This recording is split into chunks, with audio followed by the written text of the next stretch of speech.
ভাইজান আপনারা এখানে কেন? যান রুমে যান। আজকে এখানেই খাই, রুমের মধ্যে আবার এই খাওয়ান টানাটানি দরকার কি?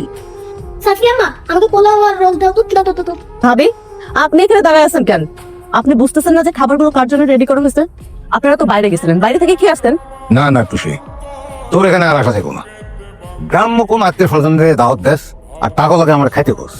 আপনাদের জন্য যদি আমার বাবা না খায় তাহলে কেমন দেখায় বলেন? আচ্ছা ঠিক আছে, তাহলে সব আপনি বসেন। আব্বা চলো। আব্বা কই যাও? রোজ খাবো না, কত জায়গা আছে। আমার শোনো, কথা শোনো। হয়েছে কি, তোমার এই নানা সে সবাই সঙ্গে বসে খাইতে পারে না। আমরা কালকে সকালে উঠে যাবো, যতদিন থাকার থাইকা এরপর সোজা বাড়িতে।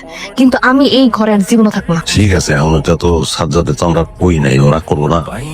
সাজ্জাতে রাখলে বই আসো তুমি এখনো? হ্যাঁ, অর্ডারটা দেখতেছো? আমার পোলা খাইতে বসছিল, ওন থেকে উঠাই দিছে ওরে। তারপর তুই সাজ্জাত বই থাকবা? আচ্ছা ঠিক আছে, তুমি যখন কইতেছো কালকে সকালে যাবো। ও, আপনারা চলে যাচ্ছেন? কি খুঁজো তুমি? আমারে বলো, কি খুঁজতেছো এখানে? কি? ও, আসলে আপুর রুম থেকে টাকা হারানো গেছে তো, তাই আপু বললো একটু খোঁজা দেখতে। ওকে, ঠিকই হয়েছে তুমি। এরপরে আর এই বাসায় এখন চলে না, সকালে যাবো। টাকা তো তোমার কাছে রাখি। তুমি টাকা খুঁজতে কোথায় গিয়েছিলে? নিম, আসলে ভুলটা আমারই ছিল, টাকাটা আমি ডরে রেখেছি, ভুলে গিয়েছিলাম। চাক পেলে তো ভালো কথা, আমি আর ওনাদের রুম সার্চ করে আসবো না। তোমার সাহস তো কম না, তুমি আমার পারমিশন ছাড়া আমার ভাই ভাবির রুমে গিয়েছো সার্চ করতে? ওমা, এখানে সাহসের কি হলো? আমাদের টাকা হারিয়ে গেছে, ও খুঁজবে না? টাকা খুঁজতে যাওয়ার তাদেরকে তোর মনে করা কি একই জিনিস না? দুলা ভাই, আমার সাথে এভাবে ধমক দিয়ে কথা বলার আগে একবার চিন্তা করে দেখবেন আপনার এই অবস্থানে আপনাকে কে নিয়ে এসেছে। আমার বাবার সাপোর্ট ছাড়া তো আপনি কিছুই করতে পারতেন না, আর কি করতে পারতেন সেটা আমরা ভালো করে জানি।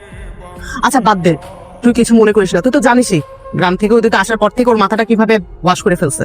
যা রুমে যাও। শোনো, তোমার বোনকে বলে দিও আমার ভাই ভাবির সাথে যেন সাবধানে কথা বলে।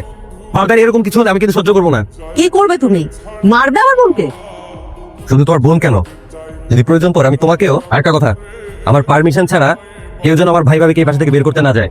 ভাবি, সাজ্জাদ ভাই, তুমি আঙ্গুর আর আটকেও না, আঙ্গুর বাসা থাকাটা উচিত হইতেছে না।